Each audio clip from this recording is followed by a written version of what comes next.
আসসালামু আলাইকুম। আজ 18 ডিসেম্বর 2024 খ্রিস্টাব্দ, 3 পৌষ 1431 বঙ্গাব্দ, 15 জামাদিউস সানি 1446 হিজরি, বুধবার। সংবাদ পাঠ করছি মনির হোসেন কামাল। প্রথমেই শুনবেন সংবাদ শিরোনাম। টঙ্গীতে ইজতেমা ময়দানে তাবলিগের দুই পক্ষের সংঘর্ষে 3 জন নিহত। পায়রা তাপ বিদ্যুৎ কেন্দ্রের 2টি ইউনিটের উৎপাদন বন্ধ। নিখোঁজ 2 বোনকে পটুয়াখালীর দশমিনা থেকে উদ্ধার। বরগুনার বিসিক শিল্পনগরীতে চলছে সপ্তাহব্যাপী বিভাগীয় যাত্রা উৎসব। বরিশালের ট্রাক চাপায় নারীর মৃত্যু। মাইকিংয়ে রেকর্ড করা হয় লোকবেতারে। শুনলেন সংবাদ শিরোনাম, এবার বিস্তারিত। টঙ্গীর তুরাগ তীরে বিশ্ব ইজতেমা ময়দান দখলকে কেন্দ্র করে মাওলানা জুবায়ের ও মাওলানা সাদের অনুসারীদের মধ্যে সংঘর্ষে অন্তত 3 জন নিহত ও বেশ কয়েকজন আহত হয়েছে। মঙ্গলবার রাত 3টার দিকে এ সংঘর্ষ হয়। সংঘর্ষে নিহতরা হচ্ছেন কিশোরগঞ্জের পাকুন্দিয়া থানার এগারোসিন্ধু এলাকার বাচ্চু মিয়া, ঢাকার দক্ষিণ খানের বেড়াইদ এলাকার বেলাল হোসেন ও মাওলানা সাদের অনুসারী বগুড়ার মোহাম্মদ তাজুল ইসলাম। আহতদের মধ্যে আব্দুর রৌফ, মুজিবুর রহমান, আব্দুল হান্নান, মোহাম্মদ হান্নান, জহুরুল ইসলাম, আরিফ, ফয়সাল, তরিকুল, শাহেদ, উকিল মিয়া, পান্ত, খোরশেদ আলম, বেল্লাল, আবু বকর, আরিফুল ইসলাম, আনোয়ার হোসেন, আনোয়ারুল ইসলাম, মোহাম্মদ আনোয়ার, ফোরকান আহমেদ, দেলোয়ার হোসেন, ফয়সাল, আলাউদ্দিন, রিশাদ, নুরুল হাকিম, সালাউদ্দিন ভুইয়া, সাদ এবং সিয়ামের নাম জানা গেছে। গাজীপুর মহানগরের টঙ্গী পশ্চিম থানার ওসি হাবিব ইস্কান্দার জানিয়েছেন, মঙ্গলবার ইজতেমা ময়দানে অবস্থান করছিলেন মাওলানা জুবায়ের আহমেদের অনুসারীরা। পরে মাওলানা সাদ কান্দুলবির অনুসারীরা তুরাগ নদীর পশ্চিম তীর থেকে কামারপাড়া ব্রিজ সহ বিভিন্ন রাস্তা দিয়ে ইজতেমা ময়দানে প্রবেশ করতে থাকেন। এ সময় মাঠের ভেতর থেকে জুবায়ের অনুসারীরা ইট পাটকেল নিক্ষেপ করতে শুরু করে। জবাবে সাদের অনুসারীরাও পাল্টা হামলা চালায়। এক পর্যায়ে সাদপন্থীরা মাঠে প্রবেশ করলে উভয় পক্ষের মধ্যে ব্যাপক সংঘর্ষ শুরু হয়। তাবলিগ জামাতের সাদপন্থী মুরব্বী সৈয়দ ওয়াসিফুল ইসলাম জানিয়েছেন, 20 ডিসেম্বর টঙ্গীর ইজতেমা ময়দানে তাদের জোর ইজতেমা শুরু হওয়ার কথা ছিল। মাঠ প্রস্তুতির জন্য দেশের বিভিন্ন অঞ্চল থেকে আসা মানুষ মাঠের আশেপাশে রাস্তার পাশে এসে অবস্থান নিচ্ছিলেন। তখন 2 গ্রুপের মধ্যে ব্যাপক সংঘর্ষ হয়। তাবলিগ জামাতের 2 পক্ষ দিল্লির মাওলানা সাদ কান্দলবি এবং বাংলাদেশের কাকরাইল মারকাজের মাওলানা জুবায়ের আহমেদের অনুসারীদের বিরোধ শুরু হয় 2019 সালে। আগে এক মঞ্চ থেকে একবারই বিশ্ব ইজতেমা হলেও মতভেদের কারণে 2 পক্ষ বিশ্ব ইজতেমা 2বারে করার সিদ্ধান্ত নেয়। মাঝে কোভিড মহামারীর কারণে ইজতেমা 2 বছর বন্ধ ছিল। 2022 সাল থেকে ফের ইজতেমা হচ্ছে 2 পর্বের আয়োজনে। সেই ধারাবাহিকতা ধরে রেখে এবারও টঙ্গীর তুরাগ তীরে 2 পর্বে হবে তাবলিগ জামাতের সবচেয়ে বড় জামায়াত বিশ্ব ইজতেমা। আগামী বছর প্রথম পর্বে 31 জানুয়ারি থেকে 2 ফেব্রুয়ারি ইজতেমায় অংশ নেবেন জুবায়েরপন্থীরা এবং দ্বিতীয় পর্বে 7 থেকে 9 ফেব্রুয়ারি অংশ নেবেন সাদপন্থীরা। তবে সম্প্রতি তাবলিগ জামাতের 2 পক্ষের পাল্টাপাল্টি বক্তব্যের জেরে তাদের মধ্যে চলমান বিবাদ নতুন করে শুরু হয়। গত 5 নভেম্বর সোহরাওয়ার্দী উদ্যানে ওলামা মাশায়েখদের ইসলামী মহাসম্মেলন থেকে সাদপন্থীদের নিষিদ্ধ করা সহ 9 দফা দাবি জানান জুবায়েরপন্থীরা।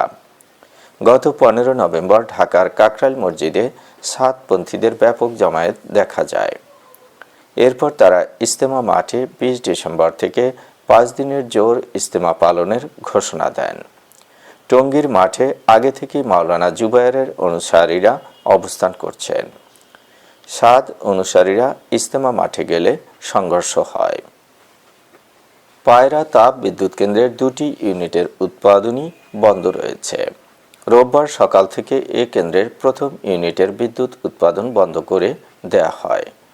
এর আগে গত 9 নভেম্বর থেকে রক্ষণাবেক্ষণের জন্য এ বিদ্যুৎ কেন্দ্রের দ্বিতীয় ইউনিটের বিদ্যুৎ উৎপাদন বন্ধ রাখা হয়।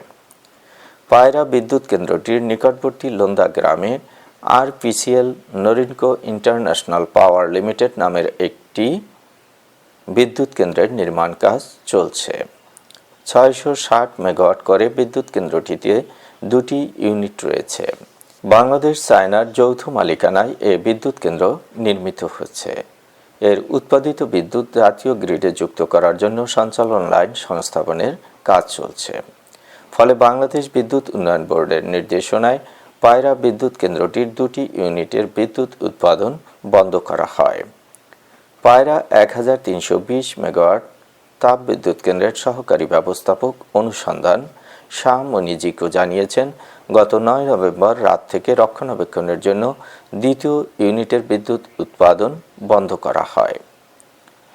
আরপিসিএল নরিনকো ইন্টারন্যাশনাল পাওয়ার লিমিটেডের উৎপাদিত বিদ্যুৎ সঞ্চালন লাইনে যুক্ত হওয়ার জন্য 660 মেগাওয়াটের প্রথম ইউনিটও মন্ত্রণালয়ের নির্দেশনায় বন্ধ করে দিতে হয়েছে। তিনি আরও বলেন, 7 দিন পর আবার এ কেন্দ্র থেকে বিদ্যুৎ উৎপাদন শুরু হবে। আরপিসিএল নরিনকো ইন্টারন্যাশনাল পাওয়ার লিমিটেডের তত্ত্বাবধায়ক প্রকৌশলী মোহাম্মদ আশরাফ উদ্দিন জানিয়েছেন, তাদের বিদ্যুৎ কেন্দ্রের জন্য সুইচিং পয়েন্ট নির্মাণ সহ সব কাজ সম্পন্ন করতে হচ্ছে। সবকিছু ঠিকঠাক থাকলে জানুয়ারি মাসের প্রথম দিকে তারা পরীক্ষামূলকভাবে উৎপাদন শুরু করবেন। রাজধানীর কদমতলীতে নিখোঁজ 2 বোনকে পটুয়াখালীর দাসমিনা থেকে উদ্ধার করেছে র্যাব। এ তথ্য নিশ্চিত করেছেন পটুয়াখালী র্যাব 8-এর ward commander S M. Hasan Siddiqui. তিনি জানান, রাজধানীর কদমতলী এলাকা থেকে গত 14 ডিসেম্বর নিখোঁজ হয় 2 বোন। তাদের অপহরণ করা হয়েছিল। র্যাবের একাধিক ব্যাটালিয়ন যৌথ অভিযান চালিয়ে পটুয়াখালীর দাসমিনা এলাকা থেকে 2 বোনকে উদ্ধার করে। গতকাল ওই 2 বোনকে দশমিনা থানা পুলিশের কাছে হস্তান্তর করা হয়েছে। অপহরণকারীদের শনাক্তে র্যাব কাজ করছে। বরগুনার B6 শিল্পনগরীতে চলছে সপ্তাহব্যাপী বিভাগীয় যাত্রা উৎসব। বাংলাদেশ শিল্পকলা একাডেমির নাট্যকলা ও চলচ্চিত্র বিভাগ এ উৎসবের আয়োজন করেছে। সার্বিক সহযোগিতা করছেন বরগুনা জেলা প্রশাসন। ব্যবস্থাপনায় বরগুনা জেলা শিল্পকলা একাডেমি। প্রতিদিন রাত 8টায় শুরু হচ্ছে যাত্রাপালা, শেষ হয় রাত 11টায়। গতকাল মঞ্চস্থ হয়েছে শাহী তলোয়ার যাত্রাপালা, আজ নবাব সিরাজউদ্দৌলা, আগামীকাল দেবী সুলতানা, শুক্রবার আধারের মুসাফির, শনিবার আপন দুলাল, রবিবার গুনাই বিবি এবং সোমবার এজিদ বদ জয়নাল উদ্দার। টিকিটের মূল্য মাত্র 30 ও 50 টাকা। বরিশালের নতুল্লাবাদ মহাসড়কে মোটরসাইকেলের ধাক্কায় অটোরিকশা থেকে পড়ে ট্রাকের চাপায় এক নারীর মৃত্যু হয়েছে। আজ বেলা 12টার দিকে ইয়াকুব আলী সুপার মার্কেটের সামনে এ দুর্ঘটনাটি ঘটেছে। নিহত মাসুমা রহমান বরিশাল কাশীপুর ইউনিয়নের কলস গ্রামের 2 নং ওয়ার্ডের বাসিন্দা মিজানুর রহমানের স্ত্রী। অটোরিকশায় করে বরিশালের উদ্দেশ্যে যাচ্ছিলেন ওই নারী। হঠাৎ অটোরিকশাটিকে পিছন থেকে এসে একটি মোটরসাইকেল ধাক্কা দেয়। তখন একটি ট্রাক এসে তাকে চাপা দিয়ে চলে যায়। মাইকিংয়ের রেকর্ড করা হয় লোকবেতারে। সুমধুর ও সুস্পষ্ট কণ্ঠে মাইকিংয়ের জন্য লোকবেতারের বিকল্প নেই। লোকবেতারের সাউন্ডপ্রুফ স্টুডিওতে করা হচ্ছে গান ও নাটকের রেকর্ড। সেই সাথে লোকবেতারের নামমাত্র টাকায় প্রচার করা হচ্ছে বিজ্ঞাপন। 15 সেকেন্ডের বিজ্ঞাপন প্রচারিত হচ্ছে মাত্র 500 টাকায়। 30 সেকেন্ডের বিজ্ঞাপন 1000 টাকা, 45 সেকেন্ডের বিজ্ঞাপন 1500 টাকা আর 1 মিনিটের বিজ্ঞাপন প্রচার করা হয় মাত্র 2000 টাকায়।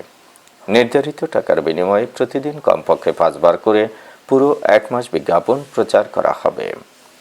মাইকিং ও বিজ্ঞাপনের জন্য যোগাযোগ করবেন 0-1-755-56-445 নম্বরে। এবারে শুনবেন আবহাওয়ার খবর।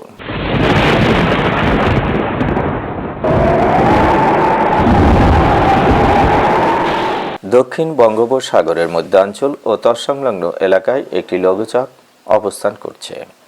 এর বর্ধিতাংশ উত্তর বঙ্গোপসাগর পর্যন্ত বিস্তৃত রয়েছে। ফলে আগামী 20 ডিসেম্বর থেকে দেশের মধ্যাঞ্চল ও উপকূলীয় অঞ্চলে বৃষ্টি হওয়ার সম্ভাবনা রয়েছে। লঘুচাপের ফলে এই 2 দিন শীত কিছুটা কম থাকবে। তবে 20 ডিসেম্বর থেকে দেশের মধ্যাঞ্চল ও উপকূলীয় অঞ্চলে বৃষ্টি হতে পারে। কোথাও কোথাও ভারী বৃষ্টির সম্ভাবনা রয়েছে। বৃষ্টি শেষে আবারও কমতে শুরু করবে তাপমাত্রা। তখন শীত বাড়বে। আজ দেশের সর্বোচ্চ তাপমাত্রা ছিল কক্সবাজারে 33 ডিগ্রি সেলসিয়াস এবং সর্বনিম্ন তাপমাত্রা ছিল তেঁতুলিয়ায় 8.6 ডিগ্রি সেলসিয়াস। বরগুনার সর্বোচ্চ তাপমাত্রা 28.7 ডিগ্রি সেলসিয়াস, সর্বনিম্ন 16.4 ডিগ্রি সেলসিয়াস। আগামীকাল সূর্যোদয় হবে ভোর 6:36। সংবাদ শেষ করার আগে শিরোনামগুলো আবার পড়ছি। টঙ্গীতে ইজতেমা ময়দানে তাবলিগের 2 পক্ষের সংঘর্ষে 3 জন নিহত। পায়রা তাপ বিদ্যুৎ কেন্দ্রের 2টি ইউনিটের উৎপাদন বন্ধ। নিখোঁজ 2 বোনকে পটুয়াখালীর দশমিনা থেকে উদ্ধার। বরগুনার বিসিক শিল্পনগরীতে চলছে সপ্তাহব্যাপী বিভাগীয় যাত্রা উৎসব। বরিশালের ট্রাক চাপায় নারীর মৃত্যু। মাইকিংয়ে রেকর্ড করা হয় লোকবেতারে। সংবাদ শেষ করার আগে জানিয়ে দিচ্ছি লোকবেতারে সংবাদ জানানোর মোবাইল নাম্বার। আপনার এলাকার গুরুত্বপূর্ণ সংবাদ জানাতে ফোন করুন 0177556644 নম্বরে। আর লোকবেতারের সাথে যুক্ত হয়ে গান শুনতে চাইলে SMS করুন 0178297347 নম্বরে। মোবাইল করবেন 0195943854 নম্বরে। বিশ্বের সব জায়গা থেকেই শুনতে পারবেন লোকবেতার। লোকবেতার fm.org ওয়েবসাইটের মাধ্যমে শুনুন সরাসরি অনুষ্ঠান। সংবাদ পাঠ এখানেই শেষ করছি।